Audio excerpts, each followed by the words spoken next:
Hello champions, welcome to Origin. मेरा नाम Prince Kumar है और आप सभी का ओरिजिन में बहुत बहुत स्वागत है। इस वीडियो लेक्चर के थ्रू हम स्टार्ट करने वाले हैं अपने एक नए टॉपिक को जिसका नाम है एनर्जी। ठीक है, तो एनर्जी के बारे में हम लोग बेसिकली आज के क्लास में पढ़ने वाले हैं। चूँकि ये टॉपिक हमारा थोड़ा सा लंबा है तो हम लोग क्या करेंगे, इस टॉपिक को ब्रेक कर लेंगे अलग अलग पार्ट में, उसके बाद हम लोग इसको अच्छी तरीके से समझेंगे। ठीक है, तो शुरू करते हैं एनर्जी। एनर्जी को समझने से पहले थोड़ा सा हम लोग यहाँ पे बात कर लेते हैं एनर्जी का मतलब बेसिकली यहाँ पे क्या है। एनर्जी का मतलब यहाँ पे बेसिकली है इलेक्ट्रिसिटी। ठीक है, उसके बाद फिर हमारा लाइटनिंग, फिर से हमारा हीटिंग, ये सारा चीज़ हमारा किस में आता है, एनर्जी में आता है। फॉर एग्जांपल मान लीजिए यदि आपको घर में बल्ब जलाना हो तो आपको चाहिए इलेक्ट्रिसिटी यानी कि बिजली, वो भी एनर्जी का एग्जांपल है।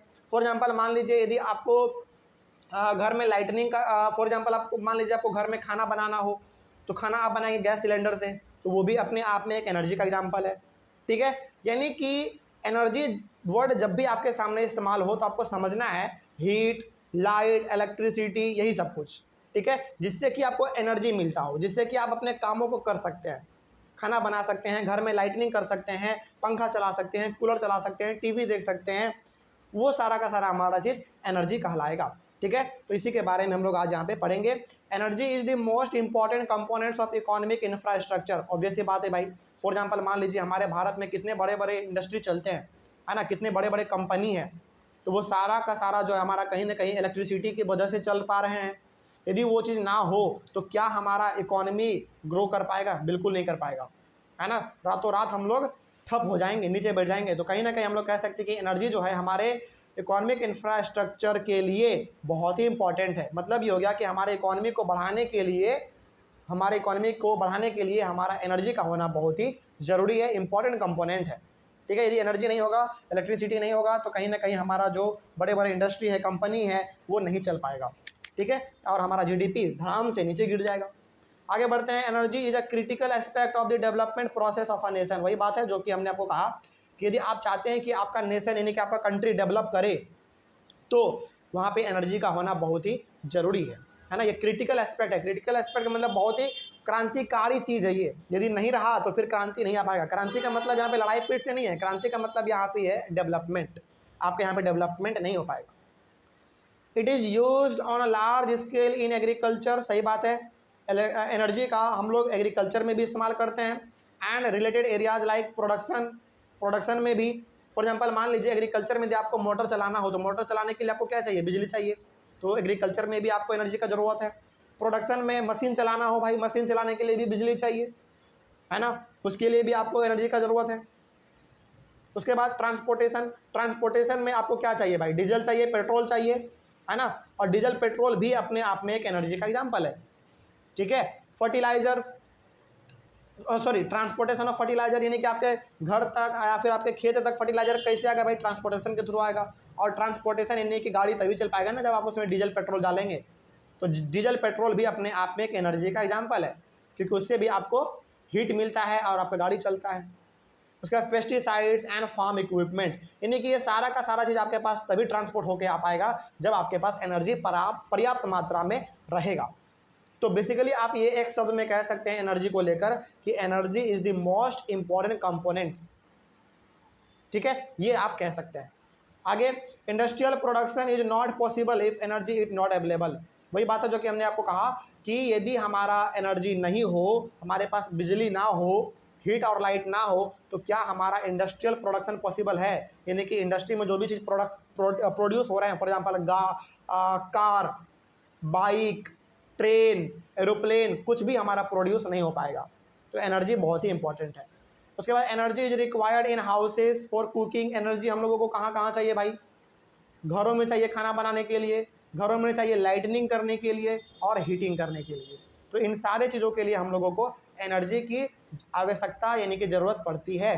ठीक है, आगे बढ़ते हैं। फिर उसके बाद है हमारा सोर्सेस ऑफ एनर्जी। हमारे पास एनर्जी के कितने सोर्स हैं, कितने साधन है भाई, इसके बारे में जान लेते हैं। Energy is broadly classified as commercial and non commercial energy. तो एनर्जी को हम लोगों ने बेसिकली दो भाग में बांटा है। पहला है हमारा कमर्शियल एनर्जी और दूसरा है नॉन कमर्शियल एनर्जी। तो इन दोनों के बारे में एक एक करके पढ़ लेते हैं। पहला है हमारा कमर्शियल सोर्स ऑफ एनर्जी। इसके बारे में क्या है? Commercial sources are coal, petrol and electricity, commercial sources of energy are generally exhaustible यानी कि नॉन रिन्यूएबल। देखिए कमर्शियल सोर्सेस ऑफ एनर्जी में हमारे ऐसे एनर्जी आते हैं, ऐसे सोर्स ऑफ एनर्जी आते हैं जो कि बेसिकली हमारा एग्जॉस्टिबल है। एग्जॉस्टिबल का मतलब ये हो गया कि आपने एक बार उसको इस्तेमाल कर लिया तो दोबारा वो नहीं आ सकता है, ठीक है। यही हमारा आता है कमर्शियल सोर्सेस ऑफ एनर्जी में। और कमर्शियल सोर्सेस ऑफ एनर्जी में थोड़ा बहुत आप ये भी जान लीजिए कि ये सारा का सारा जो है ना बिकता है, कमर्शियल है। कमर्शियल मतलब ये बिकता है, इसको खरीदने के लिए आपको पैसे देने पड़ते हैं भारी मात्रा में, ठीक है। इसीलिए इसका नाम है कमर्शियल सोर्सेस ऑफ एनर्जी। तो याद रखिएगा कि कमर्शियल सोर्सेज ऑफ एनर्जी को परचेज करने के लिए, यूज करने के लिए आपको पैसे पे करने पड़ते हैं। और साथ ही साथ कमर्शियल सोर्सेज ऑफ एनर्जी क्या होते हैं, एग्जॉस्टिबल होते हैं यानी कि नॉन रिन्यूएबल होते हैं। आपने एक बार उसको इस्तेमाल कर लिया तो दोबारा फिर वो नहीं आ सकता है। फॉर एग्जाम्पल आप कोयला जलाते हैं, पेट्रोल जलाते हैं, है ना, क्या ये दोबारा आपका गाड़ी में आ जाता है? क्या नहीं, उसके लिए आपको भरवाना पड़ता है। तो ये ऐसा है जो कि एक समय के बाद ये ख़त्म हो जाता है, ठीक है। तो ये होता है हमारा कमर्शियल सोर्सेज ऑफ एनर्जी। उसके बाद है हमारा non commercial sources of energy. इसमें क्या है भाई, non commercial sources are firewood, agricultural waste and dried डंग।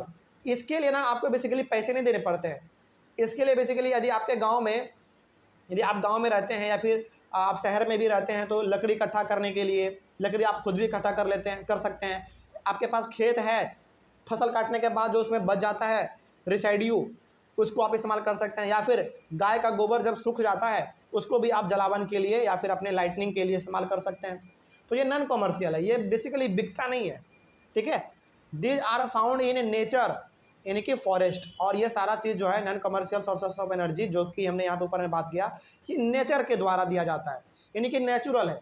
इसमें किसी प्रकार का जो है ना हाथ ह्यूमन बींग का नहीं है बनाने में। लेकिन ये जो कमर्शियल सोर्स का बात करें तो हमारा जो कोल है, पेट्रोलियम है, इलेक्ट्रिसिटी है, हालांकि कोल और पेट्रोलियम को भी बनाने में हमारे ह्यूमन बींग का हाथ नहीं है, लेकिन इसको मॉडिफाई करने में ह्यूमन बींग का जरूर हाथ है, ठीक है। और इलेक्ट्रिसिटी को बनाने में तो पूरा का पूरा ह्यूमन का ही हाथ है, ठीक है। आगे बढ़ते हैं फिर।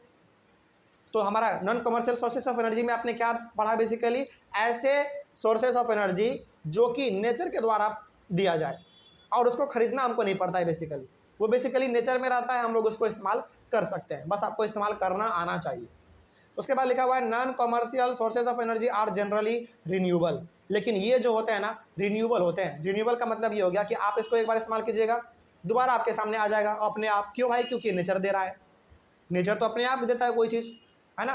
तो वही बात है, ये रिन्यूएबल है, आप इसको इस्तेमाल कीजिएगा दोबारा वो आ जाएगा, ठीक है। तो ये होता है हमारा non commercial sources of energy. आगे बढ़ते हैं फिर। उसके बाद लिखा हुआ है more than 60% of Indian house hold depend on traditional sources of energy for meeting there regular cooking and heating needs.